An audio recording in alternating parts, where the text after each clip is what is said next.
Mạng y tế, vì sức khỏe cộng đồng. Chào bạn, bạn đang nghe audio chuyên mục Tử vi sức khỏe trên website mạng y tế.vn.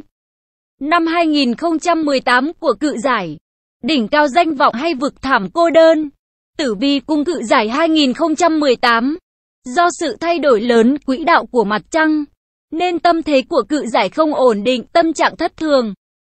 Năm 2018 của Cự Giải, dù không có việc gì xảy ra chòm sao này vẫn cảm thấy phiền lòng nhưng không thể giải thích được lý do vì sao. 1. Tổng quan tử vi cung Cự Giải 2018. Xem tử vi cung Cự Giải 2018. Năm nay do sự thay đổi lớn quỹ đạo của mặt trăng, nên tâm thế của Cự Giải không ổn định, tâm trạng thất thường. Dù không có việc gì xảy ra chòm sao này vẫn cảm thấy phiền lòng, nhưng không thể giải thích được lý do vì sao. Năm 2018 của Cự Giải sẽ trải qua nhiều giai đoạn căng thẳng. Nhưng bù lại, nhờ tác động của mặt trời và sao Kim, sự nghiệp và tài chính của bạn bước vào thời kỳ cao điểm. Đi kèm với đó là những ảnh hưởng tiêu cực của tiểu nhân. Vì ghen tị thành công của bạn mà họ sinh ra ghen ghét đặt điều, gây trở ngại. Trong tình huống này, Cự Giải nên khiêm tốn, tùy thuộc vào hoàn cảnh mà xử lý cho phù hợp. Vì với những ai quá đáng quá, thì bạn vẫn nên đáp trả, chứ không nên im lặng vì mong rằng dĩ hòa vi quý. Thời điểm từ giữa năm cho tới cuối năm, do tác động của nhiều hành tinh khác nhau, tạo nên quá nhiều biến động, mọi sự đều ngoài tầm kiểm soát của Cự Giải. Bạn phải đối mặt với những thách thức mới và cơ hội. Nghề nghiệp, tình yêu, sức khỏe sẽ bước vào giai đoạn cần phải sửa đổi. Bạn sẽ nhận được rất nhiều góp ý và nhận xét từ mọi người ảnh hưởng đến quyết định của bạn. Nếu gặp được người giỏi trong các lĩnh vực này, tức là bạn có trong tay chìa khóa mở cánh cửa thành công. Nếu không bạn sẽ đối mặt với nhiều rắc rối. Cuối năm 2018, cung Cự Giải suy nghĩ rất nhiều và bạn nhận được những đáp án rất đáng kinh ngạc, khiến bạn phải cố gắng rất nhiều để bản thân có thể đối mặt với thực tế. Thực ra, bạn không cần phải lãng phí thời gian nghĩ ngợi nhiều. Hãy để mọi thứ diễn ra tự nhiên. Vì bạn cần trải qua những thăng trầm như thế bạn mới trưởng thành hơn. Khoảng cách giữa thực tế và tưởng tượng chỉ có bạn mới thực sự đo lường được. Bất kể kết quả năm nay có ra sao, thì vẫn can đảm để đối mặt với thách thức. Và nhờ đó những thứ được xem là bất khả thi, cuối cùng sẽ trở thành có thể. 2. Tử vi cung Cự Giải 2018 tình hình công việc. Tử vi 12 cung Hoàng đạo. Năm 2018 của Cự Giải có sự thay đổi bất thường của môi trường nơi làm việc. Cự Giải nhạy cảm nên cảm nhận rõ được sự thay đổi này. Vì thế, tại nơi làm việc bạn cần phải thận trọng hơn để đối phó với sự bất ổn này. Cho dù bạn đã lên kế hoạch cho mọi, nhưng rất khó để thực hiện do tác động từ bên trong cũng như ngoại cảnh. Cộng thêm sự thay đổi trên đường đi của mặt trăng, nên tình huống càng trở nên trầm trọng khiến bạn cảm thấy bế tắc, dường như không thể kiểm soát được. Tuy nhiên, vào ngày 22 tháng 6 mặt trời đi qua khu vực của Cự Giải, nhờ đó việc kinh doanh bắt đầu đi đúng hướng. Nửa năm đầu là để tích lũy kinh nghiệm, để cho thời điểm này mang lại kết quả xứng đáng với những gì bạn mong đợi. Kết hợp với các mối quan hệ đã xây dựng từ trong quá khứ cũng như tiền bạc. Lúc này bạn đã sẵn sàng để khởi động. Những ông, bà chủ cung Cự Giải có thể tự tin mở rộng quy mô và nâng cao hiệu suất một cách hiệu quả. Người làm công ăn lương được đánh giá cao và dần dần làm chủ các kỹ năng công việc cốt lõi. Đối với những ai đang tìm việc lúc này, có rất nhiều cơ hội mở ra, nếu chủ động hơn bạn sẽ có thể tìm một công việc lương cao. Sau ngày 23 tháng 7, mặt trời rời khỏi vị trí của Cự Giải. Vị trí mới của mặt trời rất kích thích sự nhiệt tình trong công việc, cũng như khát vọng quyền lực của bạn. Vào giữa tháng 8 là giai đoạn quan trọng để phát triển sự nghiệp. Bạn cần phải tập trung hơn để có thể tiến bộ, phát triển, đưa bạn đến đỉnh cao danh vọng. Sau tháng 9, sự nghiệp của Cự Giải khá yên ắng. Ngoài ra, nhiều vấn đề nhiễu ương khiến bạn thiếu kiên nhẫn trong công việc. Và điều này ảnh hưởng rất lớn tới tiến trình công việc. Đây là nguyên nhân của việc bạn phải chi tiêu nhiều hơn, tốn thời gian hơn và công sức hơn. Lời khuyên cho bạn là nên bỏ qua các chi tiết nhỏ nhặt mới có thể tập trung. Nâng cao hiệu quả công việc. 3. Tử vi cung cự giải 2018 tình hình học tập. Nhiều cự giải không chịu học lý thuyết, hoặc trong các buổi học về nghệ thuật tự do, bạn sẽ thấy nó rất nhàm chán, khó có thể tập trung để ghi nhớ những khái niệm tẻ nhạt. Nhưng các môn khoa học lại thu hút bạn. Tham gia vào một loạt các thí nghiệm có tính thực tế cao, bạn cảm thấy hứng thú hơn. Theo mật ngữ 12 chòm sao, trong tháng 6, sao Thủy làm thay đổi cự giải rất nhiều. Sao Thủy đại diện cho trí tuệ và thông tin liên lạc. Vị trí này mang lại cho bạn khả năng ngôn ngữ tốt hơn và nâng cao kỹ năng tổ chức. Kiến thức rất có lợi cho việc học tranh luận, dịch thuật và các việc tương tự. Nếu bạn có cơ hội được đào tạo hoặc tham gia vào một số trao đổi học thuật, chắc chắn kết quả rất tuyệt vời. Bạn không hài lòng với kiến thức đang có và chủ động hơn để tìm kiếm thông tin, mở rộng thêm kiến thức. Sao Thủy khôi phục sự yêu thích nghệ thuật của cự giải, đây là dấu hiệu tốt. Vì vậy, giai đoạn này, việc học đối với bạn trở nên tương đối dễ dàng. Bạn được tiếp xúc với rất nhiều cố vấn, họ giúp bạn đạt được thành tích đáng kể. Nhưng cự giải chưa bao giờ tập trung quá nhiều vào những thứ không liên quan tới việc học hay thành tích học tập. Vì thế, cơ hội tới nhưng còn phụ thuộc vào thái độ, cũng như mục đích của bạn mới biết mức độ thành công tới đâu. 4. Tử vi cung cự giải 2018 tình hình tài chính. Tiếp nối tử vi năm 2017 của cung cự giải. Tình hình tài chính năm 2018 của cự giải không được tốt cho lắm, tiền đến rồi lại đi. Bạn tốn khá tiền cho việc xây dựng mối quan hệ, vui chơi giải trí, nhiều khoản chi ngoài dự tính. Nói tóm lại, những chi phí không lường trước xảy ra thường xuyên mà bạn cũng không thể không chi. Nhưng dù sao, hãy cố gắng hạn chế tối đa để cân bằng chi tiêu. Tuy nhiên, thời điểm từ giữa tháng 5 đến cuối tháng 6, sao Kim ngự trị trong khu vực tiền bạc tạo cho bạn động lực mạnh mẽ để kiếm tiền. Khi nhận ra sắp tới có nhiều việc cần tới tiền, bạn trở nên chăm chỉ hơn để thực hiện mục tiêu của mình. Hết đầu tháng 7, sao Thổ nghịch hành xuất hiện trong ngôi nhà thứ 6 của cự giải, khiến cho tham vọng, đam mê của bạn trùng xuống. Công việc bắt đầu giảm dần thu nhập, cùng với áp lực chi tiêu như chi phí hàng ngày, tiền học cho các con, tiền vay mua ô tô, thế chấp tài sản, vân vân. Những chi phí này tiếp tục làm giảm đi số tiền tiết kiệm của bạn. Vì thế bạn chỉ ở trạng thái duy trì chứ không thể sung túc. Trong khoảng thời gian từ tháng 9 đến tháng 12, vấn đề tiền bạc trở đã khởi sắc hơn. Số tiền tăng thêm ở 2 tháng này, chủ yếu là do tham gia các trò may rủi. Tuy nhiên, mặt trái của điều này là rủi ro tương đối lớn, vì thế bạn cần phải rất cẩn thận. Hãy chắc chắn để tham gia vào các hoạt động đầu cơ. Bạn phải dựa vào kiến thức và khả năng của mình. Không được nghe lời ai cả, không mù quáng đầu tư quá nhiều tiền để tránh thiệt hại. 5. Tử vi cung cự giải 2018 chuyện tình cảm. Bói tình yêu 12 cung hoàng đạo. Cự giải rất nhạy cảm và sự xuất hiện của mặt trăng đã minh chứng cho điều này. Bạn sẽ không dễ dàng để cho người khác chạm vào trái tim của bạn.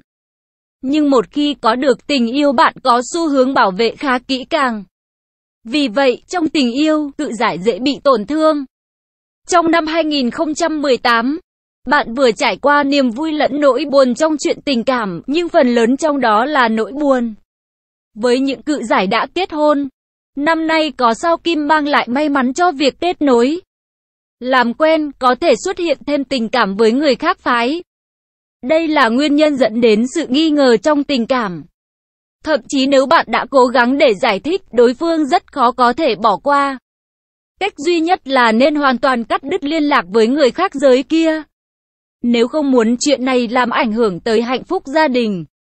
Vì nếu bạn không ngừng liên lạc, chắc chắn một nửa của bạn cực kỳ phẫn nộ, mọi thứ trở nên căng thẳng hơn, hai người hay cãi vã hơn.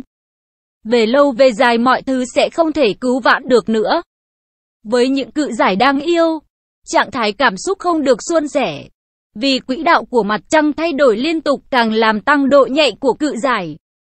Thậm chí, có lúc bạn luôn muốn cố gắng tìm kiếm bằng chứng cho thấy họ không yêu bạn. Bạn nghĩ rằng, khi gom đủ bằng chứng bạn sẽ hỏi cho ra nhẽ rồi kết thúc tất cả.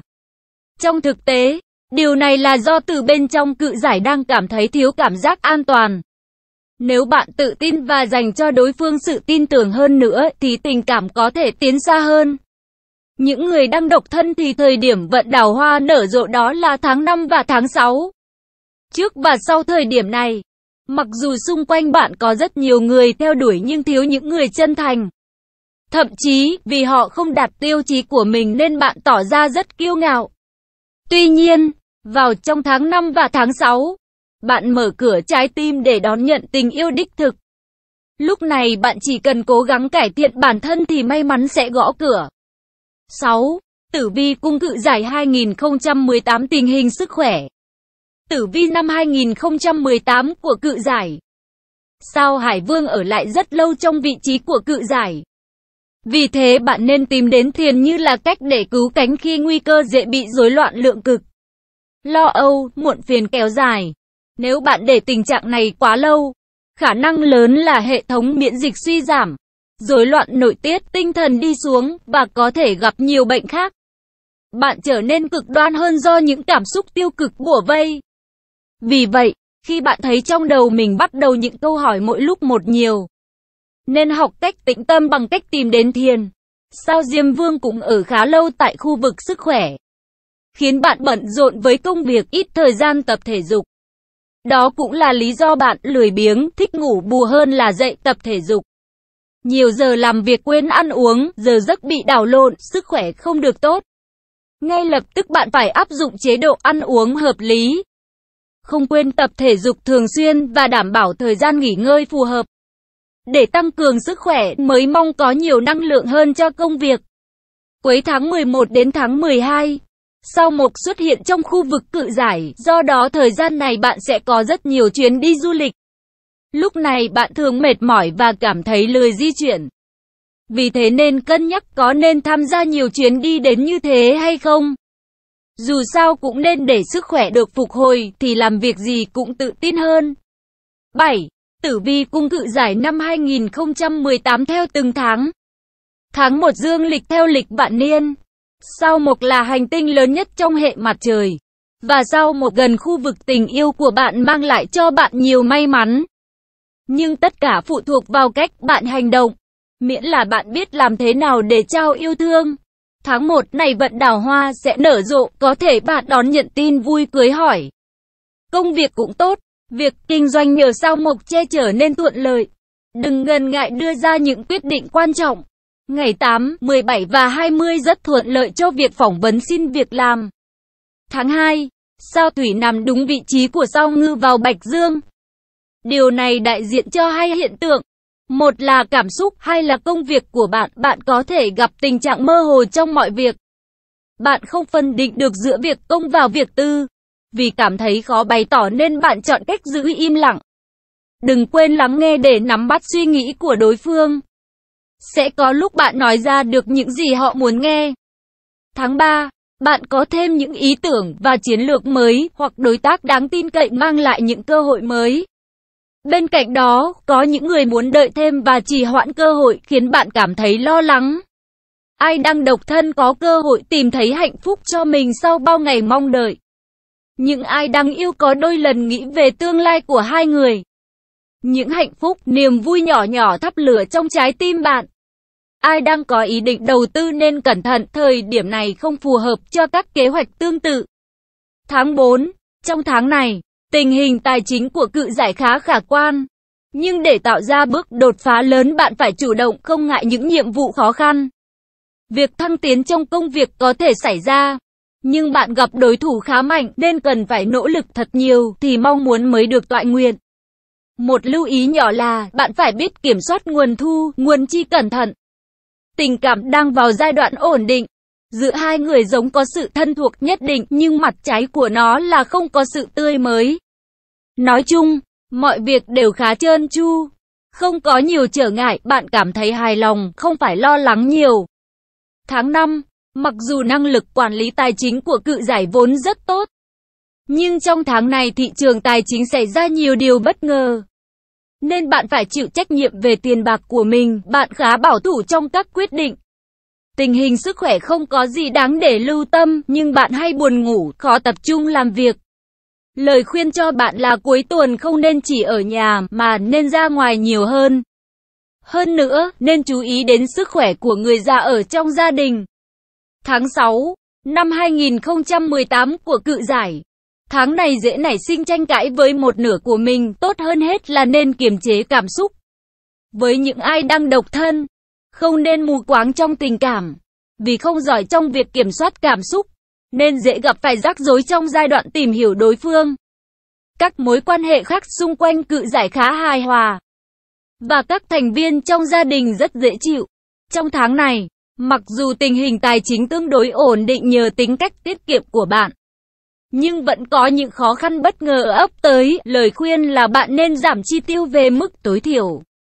Tháng 7, thời điểm này, thu nhập của Cự Giải cao, vượt lên. Dù bạn không cố gắng nhiều như những tháng trước, đây là kết quả ban đầu của những nỗ lực trước đây. Vì thế, mặc dù có người cho rằng bạn may mắn, nhưng thực tế bạn tin mình xứng đáng. Những nỗ lực cuối cùng cũng đã có kết quả, bản thân Cự Giải cũng cảm thấy tự hào và hạnh phúc. Bạn nên tiếp tục cố gắng và phát huy, để nâng bản thân lên một tầm cao mới. Tháng 8, với tính cách của mình, tháng này Cự Giải vẫn sẽ có những quyết định mù quáng. Tuy nhiên, bạn đã làm chủ được hiệu quả của công việc cùng các kỹ năng của mình. Do đó không còn bận rộn như tháng trước. Đôi khi bạn cảm thấy mệt mỏi vì chưa tìm thấy niềm vui, động lực trong công việc. Khi đối mặt với vấn đề, bạn chỉ cần sử dụng những gì hiểu biết, có khi bạn đã cải thiện được tình hình công việc của mình. Đừng vì lo sợ mà đánh mất bản ngã. Tháng 9, trong tháng này, tình yêu mang lại cho bạn nhiều điều bất ngờ. Nếu bạn độc thân và trong lúc đang không còn chút hy vọng nào, thì lại bất ngờ xuất hiện đối tượng khiến bạn say mê. Và thậm chí hai người có những quyết định quan trọng trong thời gian ngắn. Trong tình yêu, Cự Giải rất hấp dẫn, nhưng không dễ dàng quyết định yêu đương. Nhưng tháng này mọi việc diễn ra khá thuận lợi, vì bạn cảm thấy mình thực sự mong manh yếu đuối và cần một bàn tay chăm sóc. Tháng 10, nhờ hiệu suất công việc rất tốt nên trong tháng này bạn thu được nguồn tiền lớn. Ai đang làm kinh doanh sẽ nhận được những đơn đặt hàng bổ sung, ký kết được hợp đồng mới. Bạn sẽ có cơ hội tiếp cận nhiều cơ hội đầu tư. Sẵn lòng thử thách bản thân bằng những cuộc phiêu lưu, vì thế bạn không thể bỏ lỡ. Tuy nhiên, để có quyết định tốt hơn thì nên để sang tháng sau, vì như thế sẽ an toàn hơn. Tháng 11, nhìn chung, tháng 11 năm 2018 của Cự Giải không được tốt. Đặc biệt là trong công việc, bạn có thể gặp phải nhiều trở ngại. Nhưng trong tình yêu, bạn lại gặp may mắn. Nếu độc thân và đang có ý định theo đuổi ai đó, họ đã có những tín hiệu tốt như người đó liên lạc với bạn. Nếu ai đang yêu, cả hai bắt đầu có kế hoạch kết hôn. Về các khoản đầu tư có thể bạn bị thiệt hại. Còn về học tập hay sức khỏe không có gì thay đổi quá nhiều. Tháng 12, hãy bình tĩnh hơn để đối mặt những điều khiến bạn cảm thấy thất vọng trong công việc. Có thể là bạn bị ảnh hưởng bởi một kẻ quá lập dị, và cũng không thể học được nhiều điều từ đồng nghiệp của mình. Bạn sẽ ngày càng nghi ngờ khả năng, cũng như cảm thấy sự kém cỏi của bản thân. Và nếu bạn đã làm việc này nhiều năm qua ở cùng một vị trí, thì tháng 12 này, bạn sẽ phải đối mặt với áp lực lớn hơn. Bởi vì cấp trên sẽ càng ngày càng giao cho bạn nhiều nhiệm vụ. Trong khi đó, bạn vẫn muốn dành nhiều thời gian cho gia đình, nên không thể tìm thấy sự cân bằng. Ngoài tử vi năm, tử vi tháng, tử vi tuần của 12 cung hoàng đạo, mạng y tế liên tục cập nhật nội dung tử vi hàng ngày 12 cung hoàng đạo chi tiết, nhằm mang tới những thông tin và gợi ý hữu ích giúp bạn làm chủ mọi tình huống trong cuộc sống. Nguồn: lịch ngày tốt. Nội dung bài viết đến đây là kết thúc. Nếu bạn có thắc mắc, câu hỏi gì xin hãy chia sẻ bình luận bên dưới bài viết này. Mời bạn hãy đăng ký kênh Mạng Y Tế, chia sẻ bài viết này tới bạn bè và theo dõi thêm những audio tiếp theo. Hy vọng bài viết này sẽ đem lại cho bạn nhiều điều bổ ích. Chúc bạn luôn mạnh khỏe.